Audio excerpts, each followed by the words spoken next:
Хямд аргаар гэр дулаалах боломж. Хүйтэн сэрүүний улиралд гэрийг сайтар дулаалах нь дараах эерэг нөлөөтэй.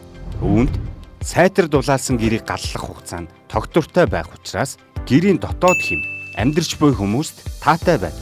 Дотоод орчны хэм тогтвортой байх нь тав тухыг бүрдүүлэхээс гадна эрүүл мэндэд сайн нөлөөтэй.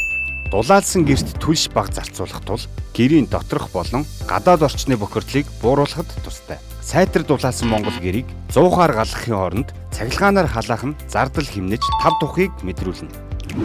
Даав, эсгий, мод, хөөс, хуванцар зэрэг материал нь дулааныг хамгийн сайн хадгалдаг учраас дулаалга хийх хамгийн оновчтой арга юм.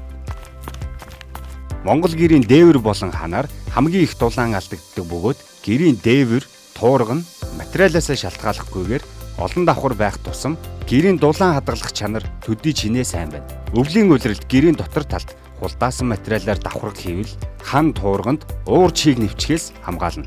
Мөн дулаан алдах өөр нэг зам нь агаар солилцоо буюу гэрт агаар орох, гарах явц байдаг. Монгол гэрийн агаар солилцоог ихтүүлэхгүйгээр шаардлагатай хэмжээнд барьж чадвал дулаан хэмнэхэд чухал нөлөө үзүүлнэ. Тоон, хаалга болон хатвч хаяаг даавуу хулдаасаар дулаалвал хүйтэн агаар гэрт нэвтэрч дулаан агаарыг хөөж гаргахыг зогсоох боломжтой.